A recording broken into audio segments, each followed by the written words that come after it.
Shalom, bien-aimé, sois béni. Alléluia. Je voulais partager avec vous cette petite parole d'exhortation et qui nous amène dans le livre de Romains.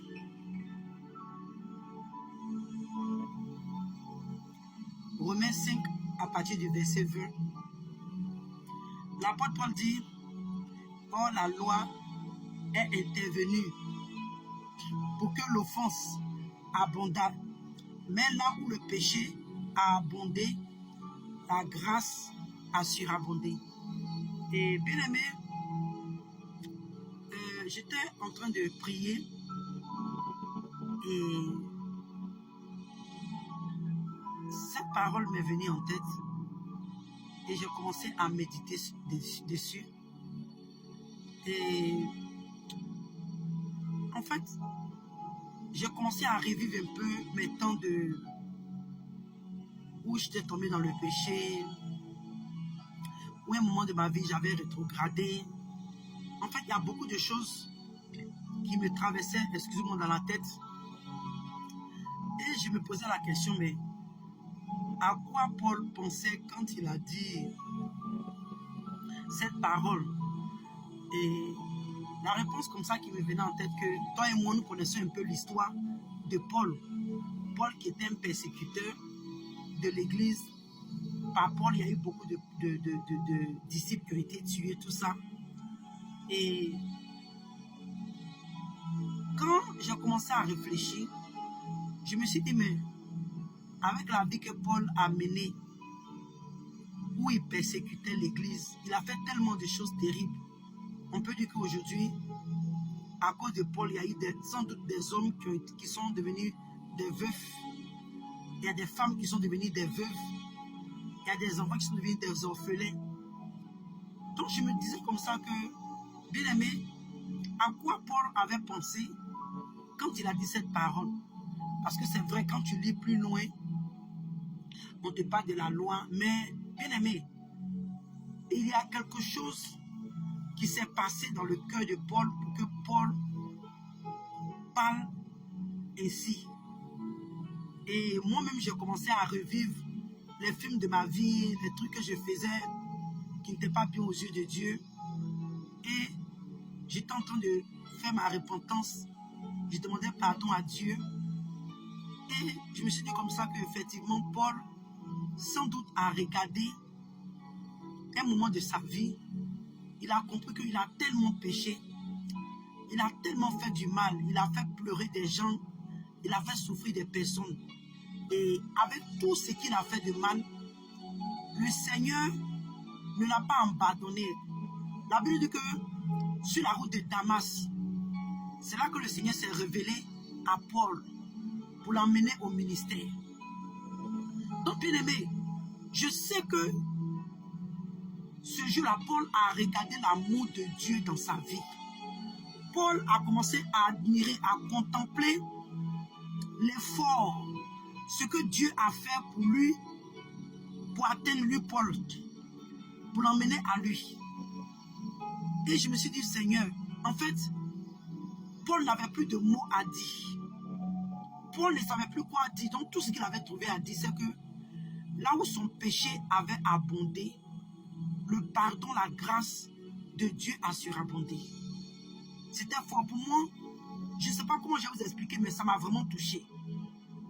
Parce que bien aimé, je suis passé aussi par là. C'est vrai que je n'ai pas peut-être tué des gens physiquement, mais nous savons les avortements. Mais il y a un moment de ma vie, il y a des choses que j'ai fait, je sais que ça a touché le cœur de mon Dieu.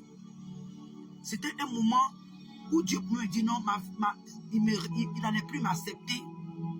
Mais malgré ça, bien aimé, le Seigneur s'est révélé à moi et il m'a confirmé beaucoup de choses. Il m'a encouragé et ça m'a vraiment touché. Et je me rappelle un moment d'un de mes messages. J'ai dit comme ça aux gens que, vous savez, il y a des moments, il y a des situations qui t'arrivent. Tu te dis, oh, c'est fini pour mon Dieu. Je ne pense plus. Mais c'est là que le Seigneur te surprend. Et quand Dieu manifeste sa grâce comme ça dans ta vie, tu ne dois pas négliger cette grâce. Tu dois, comment je peux dire, tu dois au contraire prendre ça au sérieux. Ne néglige pas la grâce de Dieu dans ta vie. Comme Paul pouvait nous dire dans le livre des Romains, que de ne pas prendre en vain la grâce de Dieu. Bien-aimé, je veux venir encourager quelqu'un ici pour te dire, bien-aimé, je ne sais pas dans quel péché tu es tombé. Je ne sais pas quels sont les actes que tu as commis.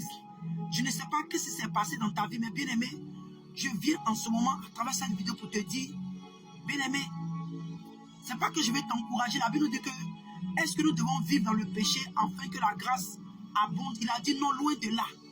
Mais je veux dire à quelqu'un que peut-être qu'en ce moment, tu es tombé, tu veux te relever, tu veux revenir à Dieu, mais tu as honte. Parce que le diable t'a mis trop de choses dans la tête. Il t'a fait comprendre que Dieu n'a pas te pardonné. Il t'a fait comprendre que oh, Dieu t'a rejeté. Il t'a fait comprendre que c'est fini pour toi, bien-aimé. Je viens à travers cette vidéo pour t'encourager. Pour te dire non, ne donne pas tes oreilles au diable. Le Seigneur, alléluia, étend sa main de grâce à travers ce petit message pour t'interpeller, pour te dire qu'il est encore là. Et Paul, qui avait la révélation, disait que là où le péché a abondé, là où même tu penses même que ton péché est tellement que Dieu ne peut pas te pardonner, tu penses que tu as tellement péché que Dieu ne peut pas t'accepter, bien-aimé. C'est là que Dieu manifeste sa grâce. C'est là que Dieu se révèle à toi, bien-aimé. J'ai expérimenté et cela m'a amené à plus craindre Dieu. Cela a créé la crainte de Dieu dans mon cœur. J'ai eu cette crainte, j'ai pas dit peur, j'ai eu cette crainte de Dieu. Cela m'a amené à comprendre que waouh, ce Dieu où tu n'espères pas, bien-aimé, c'est là que le Seigneur se manifeste dans ta vie. Donc je vais dire à quelqu'un ici, sois forte, sois fort. N'écoute pas le jugement des hommes. Alléluia, c'est vrai. Tu es tombé dans un péché, tu regrettes. Toi-même, là que tu as posé, tu regrettes sincèrement. Mais à cause des dits des hommes, à cause de ce que les hommes pensent de toi, tu ne sais pas comment faire. Je vais te dire aujourd'hui, à travers ce message, prends courage. Va dans la présence de ton Dieu. Implore la miséricorde de Dieu. Alléluia. Si ce message est venu, c'est que le Seigneur veut encore te dire qu'il est encore là. La Bible nous dit que dans le livre d'Ésaïe, il dit, toi et moi, nous devons chercher Dieu pendant qu'il se trouve. Nous devons le chercher, nous devons l'invoquer pendant qu'il est prêt, bien-aimé. Pendant que la grâce de Dieu est valable. Pendant que le pardon, alléluia, est valable. Pendant que la miséricorde de Dieu est valable. Je t'encourage, bien-aimé. Je t'encourage. Va dans la repentance. Alléluia. Le sang de Jésus parle encore en ta faveur. Le sang de Jésus parle pardon. Le sang de Jésus parle grâce. Le sang de Jésus parle miséricorde. Alléluia. N'écoute pas ce que le diable ou les agents du diable vont te dire, bien-aimé. Le seul péché, la Bible nous dit que Dieu ne peut pas pardonner, c'est le blasphème contre le Saint-Esprit. Alléluia. Donc, bien-aimé, le Seigneur est encore là pour toi. Le Seigneur, il tend sa main. Tu as encore le temps de te retourner vers ton Dieu. Je ne sais pas quel genre de crime, quel genre de péché dans lesquels tu es tombé. Mais ce que je sais, alléluia, le sang de Jésus parle mieux pour toi. Le sang de Jésus parle des choses merveilleuses pour toi. Le sang de Jésus parle en ta faveur. La Bible me dit que là où le péché avait... Pardon, il dit que la Bible dit que le sang des innocents crie vengeance. Mais bien aimé, le sang de Jésus parle en ta faveur pour toi et moi. Le sang de Jésus parle pardon. Le sang de Jésus parle miséricorde. Le sang de Jésus parle repentance. Alléluia. Donc sois encouragé. Ne laisse pas la voix de l'ennemi surpasser la voix de Dieu qui te parle dans le cœur. L'Esprit de Dieu qui te parle. Il t'interpelle.